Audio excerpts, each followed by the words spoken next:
Good morning, good morning, good morning, Facebook, Instagram family. Thank you for joining me this morning for another episode of Back to the World. My brother and my sister's keeper. I'm Tony. Thank you guys for joining me this morning.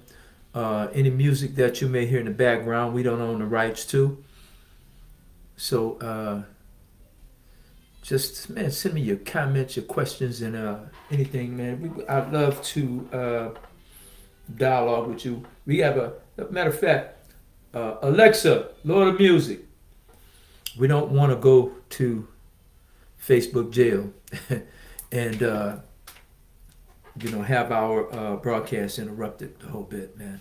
There's so much that I'd like to share with you today. It's just running inside my brain, and it's almost like causing just information overload that I want to share with you guys. But bear with me here. I'm drinking some tea. My sinuses have been acting up really, really bad the past couple of days. So, I was on earlier. I came on earlier this morning, and I did the compensation plan that's behind me. Wanted to show our viewers just how. Well, first of all, I wanted to show our viewers what Sonetquity was. Okay, to begin with, I just wanted to let them know that we are a publishing company, a book club, and we're also a network marketing company with the compensation plan. Uh, and to be a member, first of all, it's free to join, just as a member. But to be a member and participate in our wealth building program, there's a $65 a month subscription fee. For every month, you will receive whatever that book is of the month. That's for our national book club. But as a member, and you are a member of your book club, then you will purchase your books, your book club's books from our store. That's what we're hoping. That's your option. But it would only make sense. All right? But, excuse me. But right now, with the state of our people today, we are we're looking for something. We're looking for a venue, a vehicle, an apparatus or a product, if you will, that we all can latch on to. And we can champion that, and we can ride that to the finish line. But right now, with all of our leaders, our politicians, our ministers, our activists, everybody has their one singular idea on what they think would make the difference in our lives. And that's not necessarily working because, see, every system that you have set up, whether you see it as such or whether you're totally oblivious to it, it's designed to keep the people oppressed. It's designed to keep us dependent, right? It's designed to give us just enough to have to come back tomorrow for some more. And I don't think that many of you are aware of it, because I know that there are some good people out there. And what we're doing with all of our resources, we're doing one of many things, right? Well, the first thing that we're doing, we're looking for grants. We're looking for foundations to give us grants or allocate funding for us by the federal government.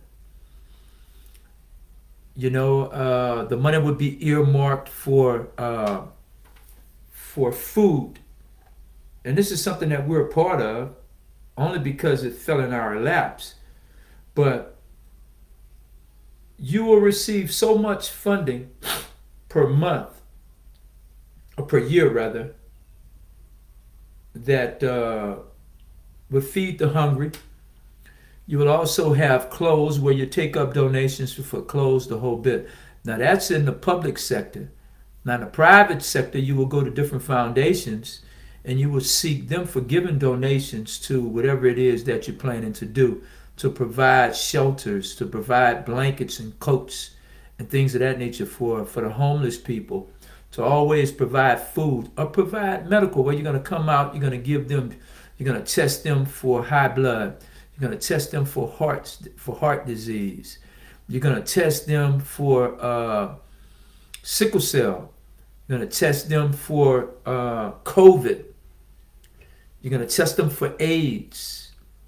Now you're going to test them for measles and what have you, right?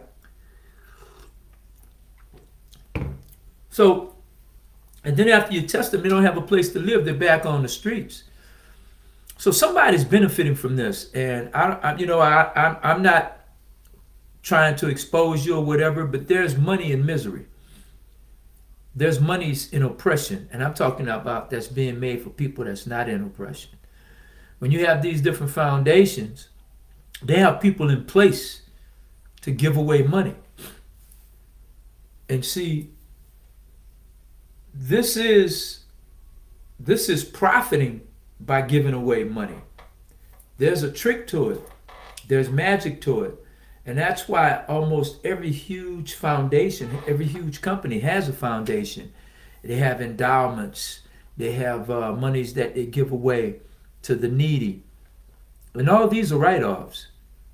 So any dollar saved is a dollar earned. And if these companies can save X millions and millions of dollars by giving away more, then the more they give away, the more they save. So it only makes sense. But you have to abide by their instructions. You have to adhere to their wishes and how they want you to give out the funds. But I'm getting ahead of myself, man, because this is a lot of energy here. And a lot of people won't get it. And they'll think that, well, hey, Tone, you just grandstanding. Not really, See, churches get monies from their parishioners. And the way these programs are now, they'll start a 501c3. And now they're going to get money from the government sector.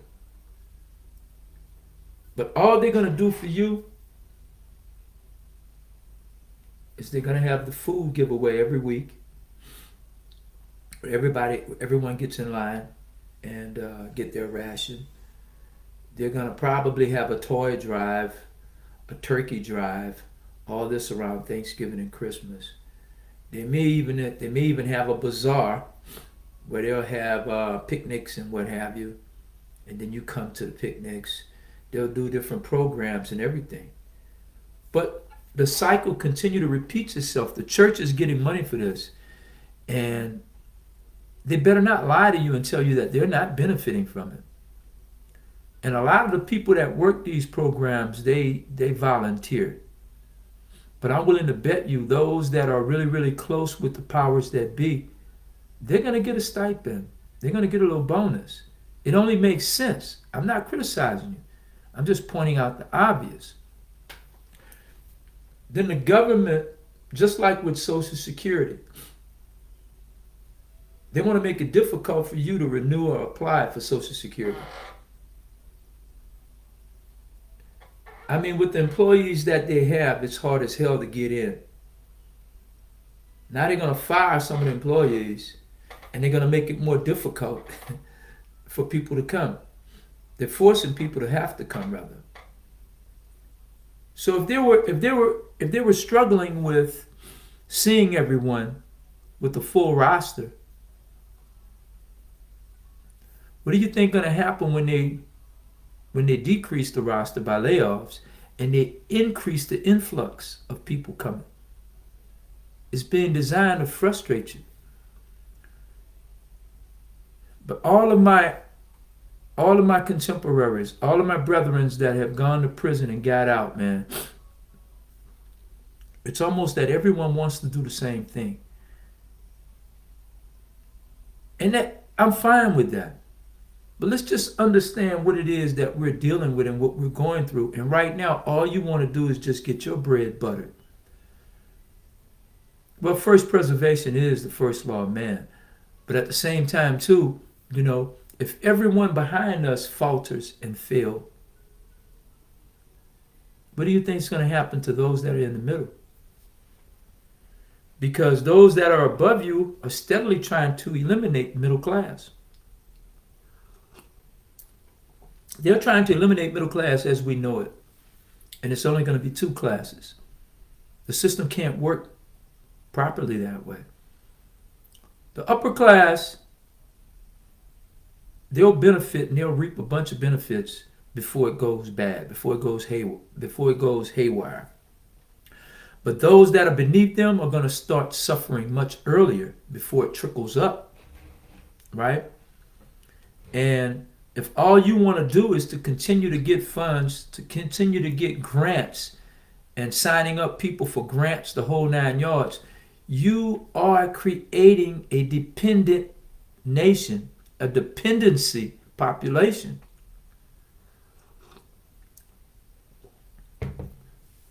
Everyone is living at the poverty level. Everyone has to go and get in line to get bread, to get meat, to get a place to sleep. And that's what's happening to us. All of us are focusing on how to get the bag from the man. And if we're not getting the bag from the man, the very people that you're needing to support, you're asking them for money. You're asking them for money. So it's almost like they're paying for their own demise. That's suicidal. That's sadistic if you ask me. You're asking a person to pretty much punish themselves. You're getting them hooked on the on the rations. You're getting them hooked on the rations. And now you're leading them like the Pied Piper.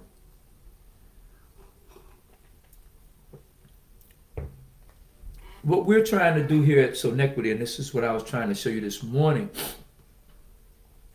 all of you with that energy, all of you that have gotten the grants and you've started your 501c3, that's fine. They can cut you off anytime they want to. Then what you going to do? So since you have the people's ears, take a look at my compensation plan back here, man. This right here is for the people. You will make a hefty fund if you are the one whose everyone signs up under your downline and in your genealogy. You will be handsomely rewarded. But if you're handsomely rewarded, and if the last person in your group, if they only make $100,000 to $200,000 a year, hell, man, damn, that's not half bad. You would have done a service by them. You see, I don't have the voice. I wish that I could say something to make millions of you just say, hey, you know what? He's absolutely right. Let's contact him. Let's DM him. And look, let's bring over our group of people that we feed every week, that we clothe every week, that we provide shelter every week. Let us bring all those people together, right? You have some from this side of town, some from that side of town, and some from the centers. And we all meet because we all are suffering and dealing with the same things. But in order to move a rock, ladies and gentlemen, you just can't get around it and everybody push in the direction that's in front of them. Everyone has to get on side. And everyone has to push together in the same direction. And when you push together in the same direction, hey, they've already shown you what can be done if everybody worked together. You can build pyramids. And that's what we're going to need to save us for what's happening. Everybody has to be on the same. And it doesn't cost you nothing. And Don't shun it because you didn't think of it. You can get credit for it. Who cares? Who cares whose face and whose name is on the forefront?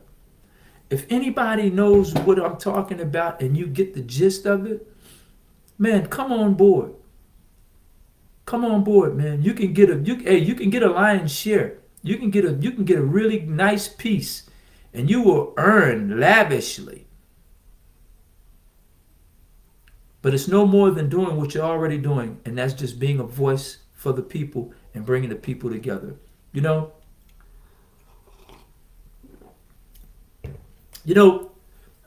I'm a member of a cigar lounge. Well, I'm not actually a member, but I go there so much until I am a de facto honorary member. Yes. And, we sit and we smoke, man, and there are some very, very, very interesting, very intelligent guys. There's not a dumb one, and I don't like to use that term. It's derogatory, but hey, here. The age we are, we understand things when we say it. There's not a dumb one in the crowd, man. Everybody's different in the way they move and how they go about life and everything. But one thing's for certain, two things for sure. We all come together in a meeting of the minds on how a lot of our brothers and sisters think and how we won't come together and how we'll go out and we'll spend $500,000 on a car that as soon as you drive it off the lot, man, the value is going to drop. The $500,000 car is going to get you or have you arrive at your destination at the same time an $80,000 car would or would have. When people see you for the first time pull up in that car, they're going to be excited. After a while, they're going to be disgruntled. They're going to say, every time they see your car, it's going to make them think of how poor they are.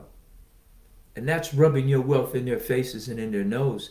And sooner or later, you're going to create some people that want to see you without that car. So lots of times when we think that we're doing things to enrich our lives, we're actually doing things to hurt ourselves.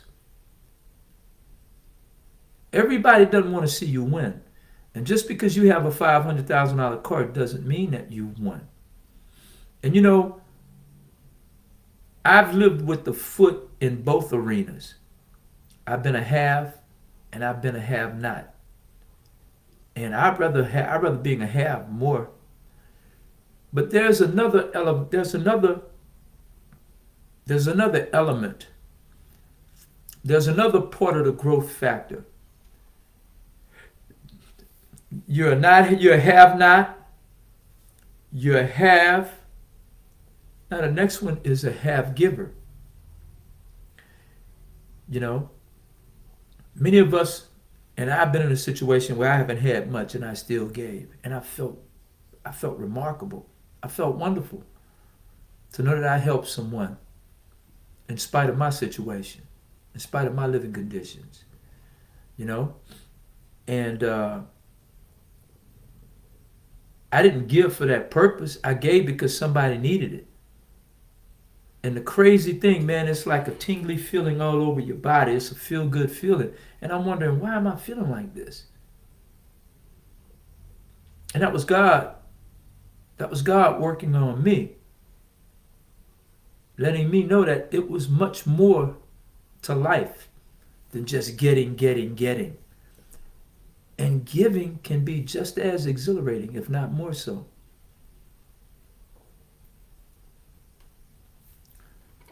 Our compensation places everyone in that position. And there are so many things that you can come together to do now because you have everyone in this downline is earning money. So out of 3,909 different people right here in this circle here, right? Out of 3,909 people, let's say just 50 of you came together and you decided to start an investment club. you already have a built-in investment club, multiple ones. And there's nothing wrong with having your own as a group. It may be 300, it may be 3,009 members.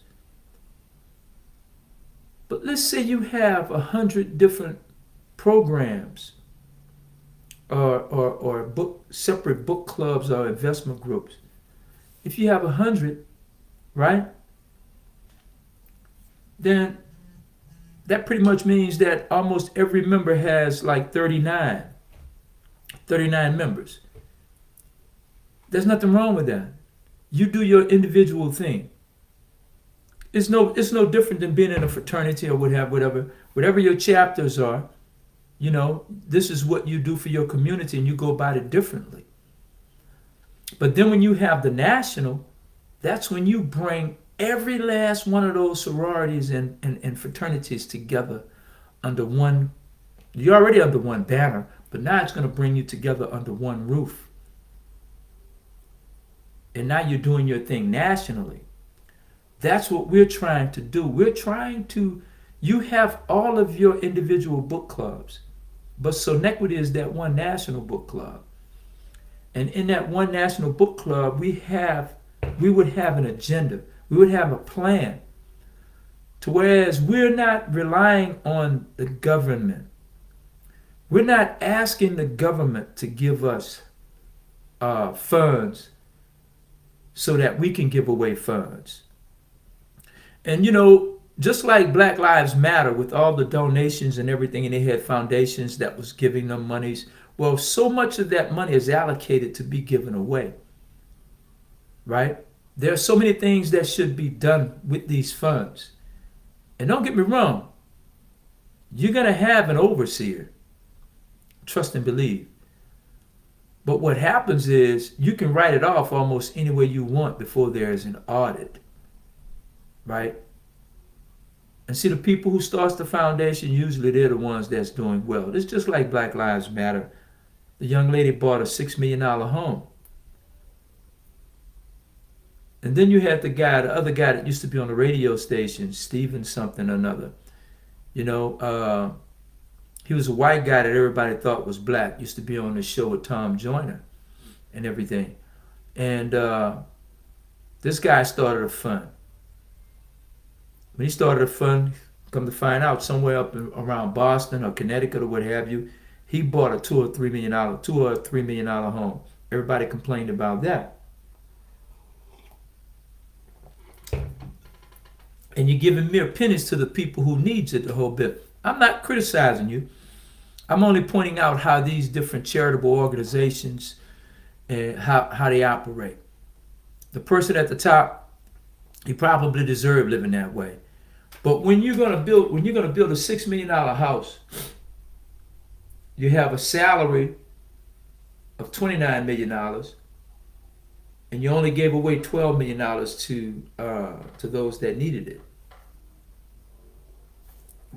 That's where it gets a bit sketchy, and I don't want to be the judge of that. I'm not, nor am I trying to be. Again, all I'm doing is pointing it out to you. I think we should spend less time trying to get free money. When we can pull everybody together, that's what you say, that's what'll make us stronger. That's what'll make us viable. That's what will cause us to survive what this government is trying to do to us, and all the politicians and what have you. Well, now we would have that one thing to come together. I think we misinterpret our fights. And I think when we're choosing our fights, we don't prioritize them. That's what I wanted to say earlier, the title of this. We must prioritize our battles. We just can't fight everything that's thrown before us. You have to keep in mind, this is the way the court works, and this is the way life works. If you have someone that's trying to take something from you, right?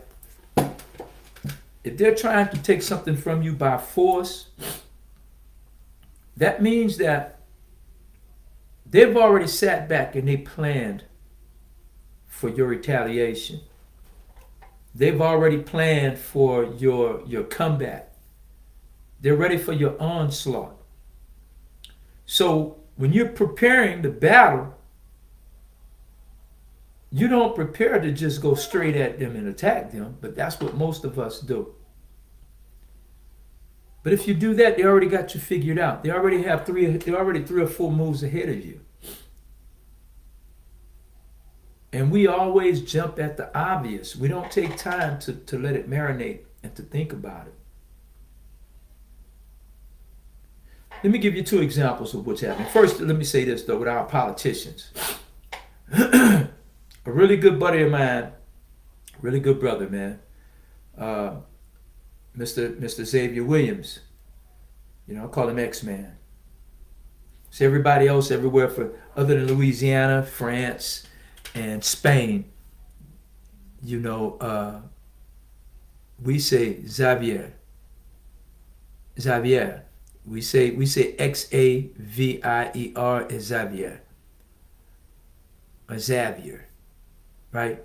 Everyone else call it Xavier. So, hey, X, just playing with your name a little bit, man. I just thought I'd give that lesson, but it's whatever he deems he should be called, Mr. Williams. Well, Mr. Williams posted man, I forgot why I was getting ready to talk about Mr. Williams, but you know, he posted something that really caught my attention, but he was talking about the different parties, if you will. I got lost there, X. I got lost there for a minute. Hello, Moto. Right?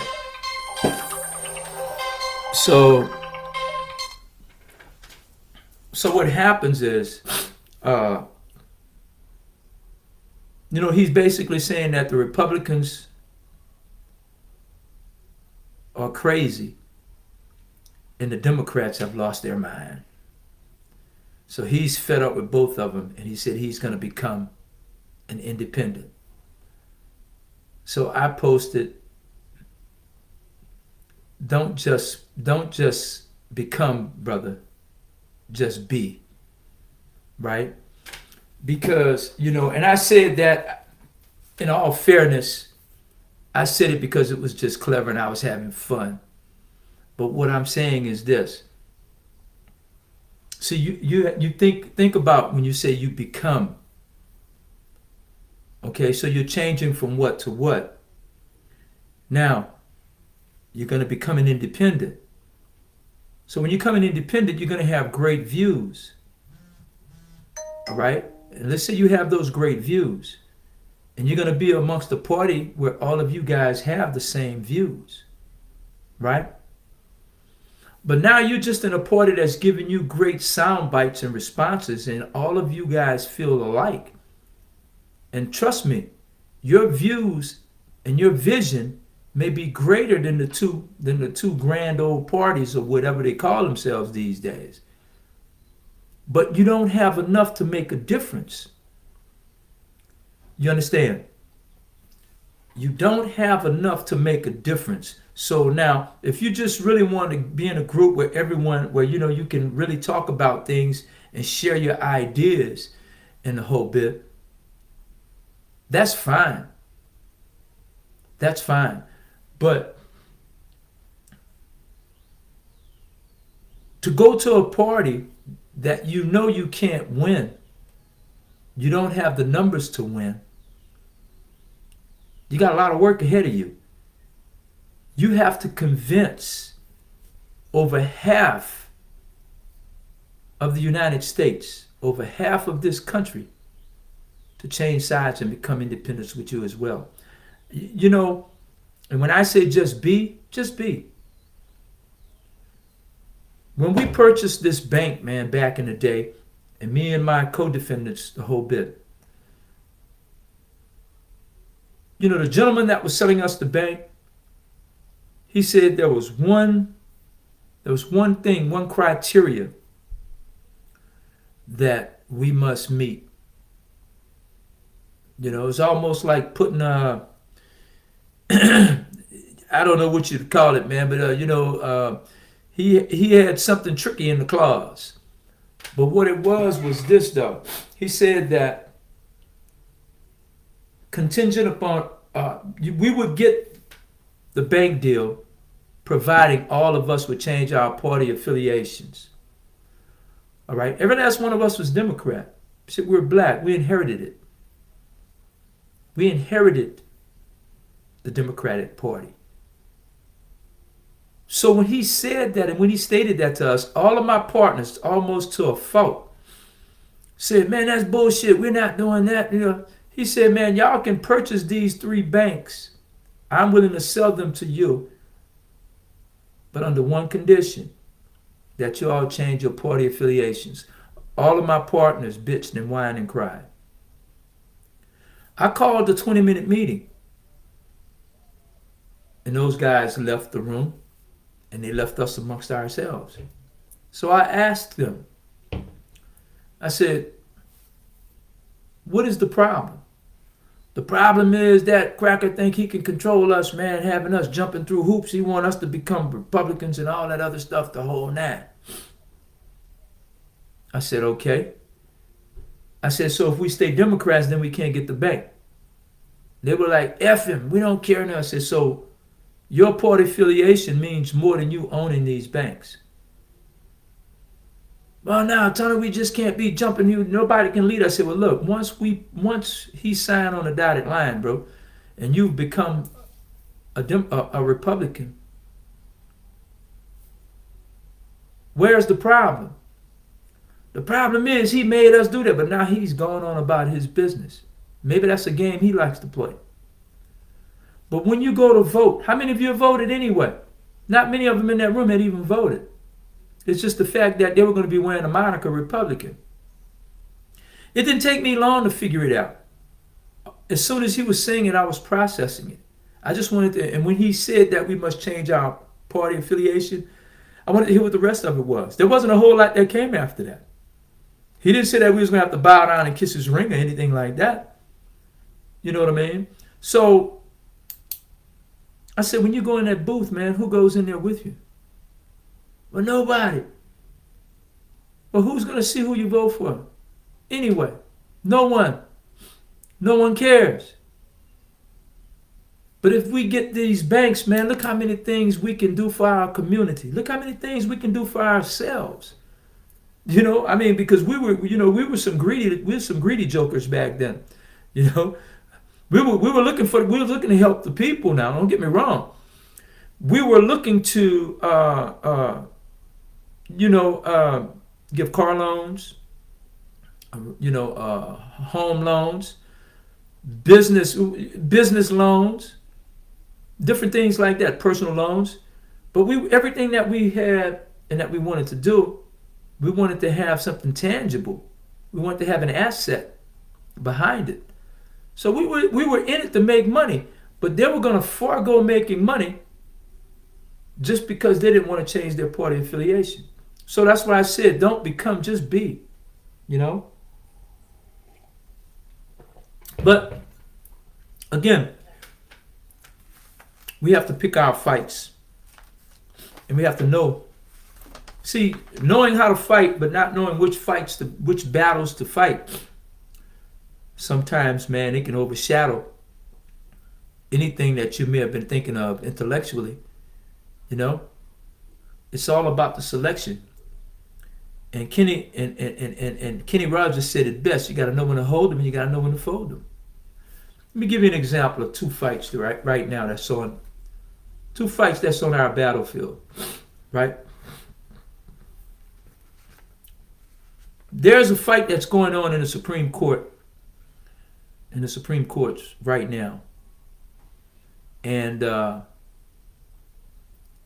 there's this lawyer by the name of Ed Blum. Ed Blum is the guy that filed a motion to get away with affirmative action, right? Whereas colleges can't accept black students or whatever the situation may be, and they want it to look like or appear that it's only on the merits and the whole bit. And that's what it was at first. And even Clarence Thomas went to college under affirmative action, and he's one that voted against it, right? So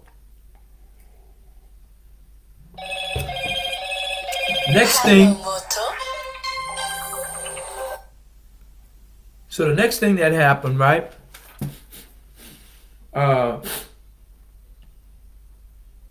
This young lady out of Atlanta, can't remember her name right now, but she's an attorney as well.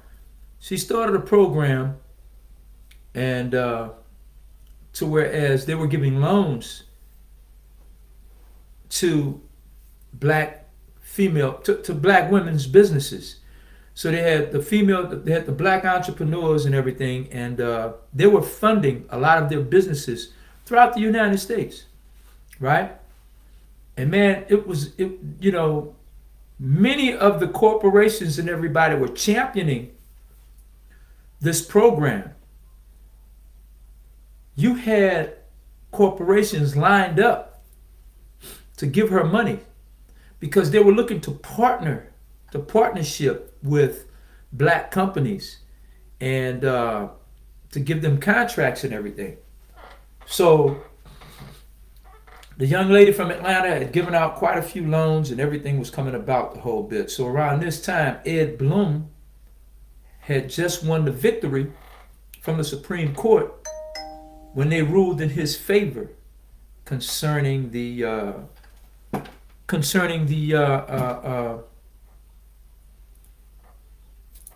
affirmative action. Okay? So now, with this feather in his cap, Ed Blum went on the offensive. Ed Blum lodged excuse me a sec. Ed Blum lodged a lawsuit against this young lady's enterprises, institution, basically saying that they were being prejudiced towards everyone else. And they could not just loan monies to black women, that they were excluding everyone else. They don't care about that they were excluding the black man or the black child. It's just that, you can't say anything black. All right? They're wanting you, let me show you what's happening. They want you to be diverse. They want you to be all-inclusive, right? They don't want your title to say or show anything black. But now on the flip side, they want to get away with, they want to abolish DEI. So see, there's a squeeze that's being put on us as a people. On one end, they're basically saying we want to get rid of any and everything where people have gotten jobs or whatever because they're black, only because of color or what have you. It has to be on the merits. So now when a black company starts this, they're saying that these black companies can't do that because you have to be willing to hire somebody that's white or Asian or Hispanic. You can't get into college based on your color or your race, because then that's not fair to the Asians, the Hispanics, or the whites. So they're putting us in a conundrum that's being between a rock and a hard place. Okay? To go even further, let me show you what else is getting ready to happen with the black colleges. See, there are so many businesses and companies that gave monies to, donations to, and even the government had a fund set up to finance or to give monies to black colleges, the whole bit. Ed Blum is attacking that. He's saying that you shouldn't just be able to give monies to black colleges. You should be able to give monies to all universities If that happens, it only makes sense for them to say, hey, look, you know what? We can't give money to all. It was only a few black colleges. So now they're going to try to force us to do this, do that. You know what? Let's just stop giving monies to colleges altogether. Right? So now, when they can't donate monies to black colleges because they're called HBCUs, historical black colleges, if those colleges don't get any funding from these different organizations and foundations, what are we going to do? I'll tell you what's happening. I saw the interview with the sister, and she was telling everybody we better get together and we better vote. We better get out there and we better vote, and we better not let that happen, this, that, and the third. Well, here's the thing, right? It's going before the Supreme Court. It ain't about voting. It's going to be about who filed the best brief. In the meantime, we need to be figuring out what we're going to do when all these black colleges stop getting these funds. And some of them are going to have to shut down and close down, like Bishop, and I don't know how many others. Haven't been keeping up with them. Okay? What I'm saying is, we shouldn't be trying to figure out how to stop them from doing something that they planned to do long ago. They've already left the starting gate. They're way out ahead of us. And now you're going to be fighting from behind. Now is a perfect time for us to come together. All of our newfound billionaires, all you uppity millionaires that's in middle class. And if certain things are done by Trump, the whole 9 yards, you will lose your status. You won't be a millionaire any longer. You'll be upper middle class. That's the title you'd have. I know you're feeling elite right now, but you'd be upper middle class. You know? They're forcing us to have to come together. It should not be a fight. It should be us mobilizing and becoming stronger and dependent upon one another. It's going to be incumbent upon us to keep these black colleges together. Get out ahead of it. Let's find that one thing that we all can become united on. And look, there it is.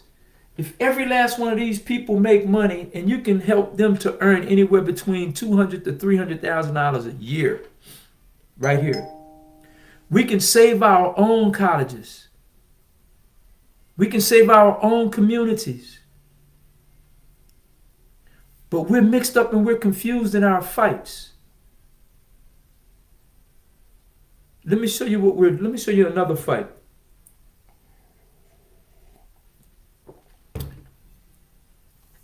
There's a guy by the name of Tremaine Carroll. Tremaine Carroll is a 52-year-old black man. He's in the California state prison system. All right? Well, a couple of years ago, Mr. Carroll decided that he was transgender. Now, in the feds, you have to be on medication. You have to be seeking therapy and the whole bit. And you have to be, I don't know what they call it, post. You have to be taking drugs and things of that nature for the process. So in the federal prison system, you know, even in commissary, they start having bras and things of that nature. Okay? And if a person identifies as that, then, you know, they have to deal with the he, she, with the LGBT thing and the whole bit of how they identifies. All right? So, in the state of California, this guy had gone to do time in a female institution. right? Well, while in that institution, he raped his cellie, who was a female, right? And later on, that cellie became pregnant. So they shipped him to another prison, and it was a female prison. Well, it came out that he'd raped 2 more females at that prison, and they told on his ass. So now he's locked up in a 3rd institution. He's in SHU, but he's at another female institution because they're saying that this is the way that this guy identifies. So now they're trying to prove that he's beaten the system. And they're saying that to the degree, because in the state of California, you don't necessarily have to be post-op. You don't have to be on any drugs, any psych medication, nor under the tutelage of any mental therapy. But because he identifies as a she, her, they continue to place him in a female institution. So now a group of people are fighting to keep this guy housed in a female facility when he's bucking the system and he's playing the system or what have you. I think that sometimes we get things misconstrued. Here's a guy, no matter where he's at, male prison, female prison. Let's put that fight on hold. You know, I'm not bashing the LGBTQ community. All I'm saying is this. Man, sometimes even those that have the same philosophy as you, they do some things that are just downright disgusting to the whole. And while we're trying to fight to save black colleges and save our communities, meanwhile we're fighting to give a guy his constitutional rights as a she, her, and where he should be, where she should, it, whatever, should be housed in a female prison. This is how we get distracted and we get off the subject matter. Man, I can't begin to tell you how often we have conversations with someone, and you could start off going down one track, man, and next thing you know, they're in a totally different lane, and now the conversation is coming back up behind you. Sometimes all you have to do is just stick to the subject matter, and you'll come to the conclusion. I just think that we shouldn't be so divided. We should focus on what's important to all of us as a people. And I know some of you are saying, well, this is a constitutional issue. So is the funding of black colleges and black businesses and housing and everything and what have you. Ed Blum is a very sharp and shrewd attorney. See, and you know, we get so happy, and there are many attorneys who are sharper than Ed Blum. There are many attorneys that's probably far, far smarter than Ed Blum. And although Donald Trump doesn't like black lawyers, many of those attorneys in their law firms, they have black lawyers that are actually spearheading a lot of the bullshit that he's coming up with as president. But I know in business he had black attorneys. Because see, sometimes you have to be able to see things from a disadvantage in order to gain advantage, in order to gain leverage sometimes. And see, many people that's on top, they don't get a chance to see everything clearly. They really don't. So sometimes you have to look up. You have to see things from the bottom. And then you'll get somewhat of a hold. You'll see how the foundation's looking. You'll also see the cracks and crevices. Most people, the power,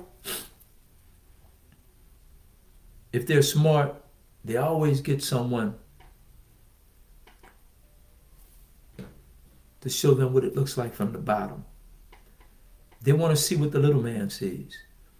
Because 9 times after all, man, unless they're a luxury store or what have you, not many people like us are shopping there. They know they got so many fools now that spend their monies, man, on any and everything.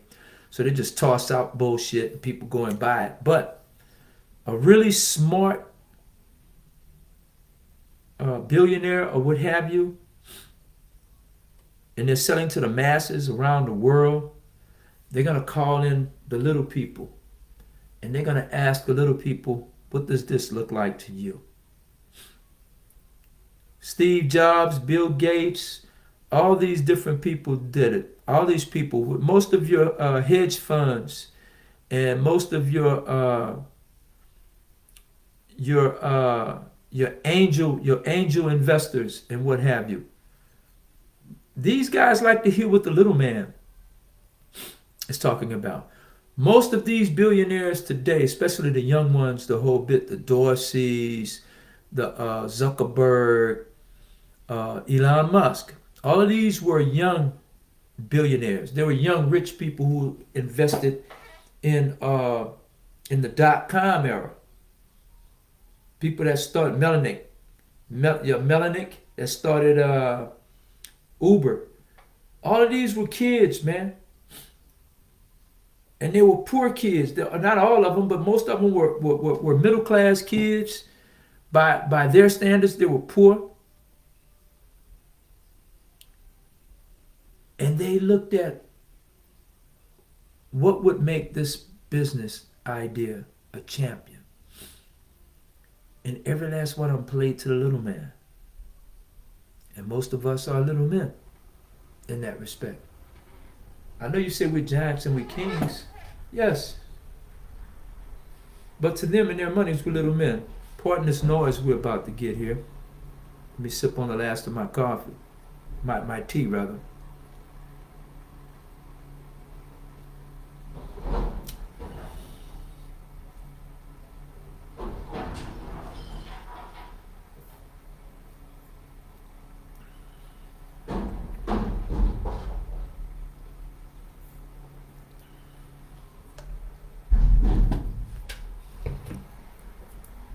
So all I'm suggesting, sisters and brothers, is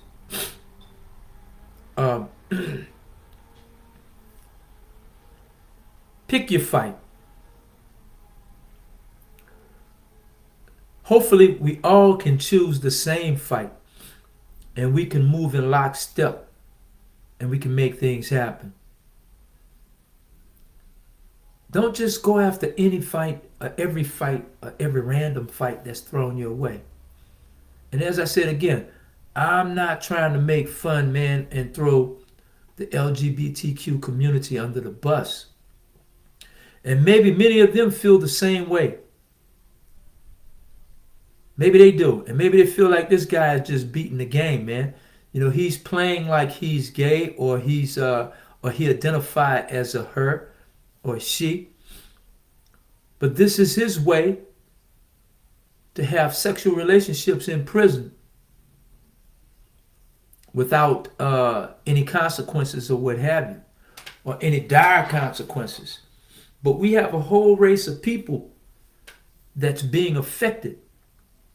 And none of our leaders are telling you what it is that you must do. They're telling you that you should go around and you should beg for more money. You should beg these foundations. They give you a list of all of these foundations. And at some point or another, a lot of these foundations are going to feel like, you know what? We don't want to give any more money to them either. Man, it's causing a problem. We're being looked at type. So you know what? And that's what happens. Sometimes you want to do good. But when you have people arguing over what it is that you're giving and they're not giving, sometimes it makes you pull back. You know how that goes. If two people are arguing over your money, you don't give either one of them anything. We are going to have to set up foundations. And we're going to have money allocated for the sole purpose of benefiting these colleges. And that goes back to what I said again, that $1.7 trillion that's spent every year. We need to house that money and put it into account. That money will give us what? That money will give us that will give us $107 billion in interest a year. That's roughly $2 billion to every state, barring the states that don't have large black communities. Now we're doing our thing. See, they can't force us to give our monies that we raised. They can't tell us that we can't say that it's only for black. This is a HBCU fund. This is a black community neighborhood fund. They can't tell us not to do that. So now that we've raised or we received from that fund $2 billion to revitalize our communities, they can't tell us who we can and can't give their monies to. Excuse me. And although that young lady's company, I think, I don't want to say that she was private, because if she was private, they couldn't tell her. But her fund was only for black small businesses.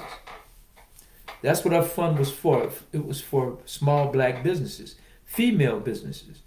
But now, if we raise those funds, if we invested our $1.7 trillion from our slush fund to an investment fund, and we get a minimum of 10% back a year, that's $107 billion a year. That's $2 billion allocated to different inner city communities. It doesn't take all of that money. If you got cities like Houston, for instance, Dallas, and Los Angeles, and you have quite a few inner cities. You have quite a few inner cities that are doing badly, right? It's not going to take all $2 billion to do that. So you split that money equally amongst those different areas, and you work on it slowly. Why? Because in 365 days, you're going to have another $2 billion coming your way, right? And now we've built the way to have funds come every year that will sustain us, and we don't have to ask the government or go and beg them to create, because look, Trump has set the standards. Many presidents that's coming after this, man, there's only so much they're going to be able to do, because he's going to have wrecked so much. They're not going to be able to give that much monies to different foundations or different organizations and what have you. It's going to be a while before we be able to get that again from Congress, if it's not cut out for good. Because the next people that's coming in, if we're operating at a deficit, they're gonna trim the fat. So they're gonna trim some things that they feel they don't need. But all those things that were already cut out, they're not gonna bring those back in. We're going to have to do for ourselves, ladies and gentlemen. We're gonna have to do for ourselves. Sonetquity, behind me, this is what we have to do for ourselves. All right? DM me, inbox me, find out more. For all of you out there that are network marketers, multi-level marketers, and you understand the industry, give me a shout, man. Give me at least about 20 of you guys, man, and I can show you I can show you what it is that you can do. I can show you what you can do, which in turn will help all of us do. I'm trying to sell this. It's what we need as a people. It's what all of our leaders, from Al Sharpton all the way down to Roland Martin, back up again and sideways. This is what we need to overcome, y'all. All right, that's it for me this morning, man. I enjoyed you. And thank you, guys. This is Billionaires Roundtable Conference that I've done early.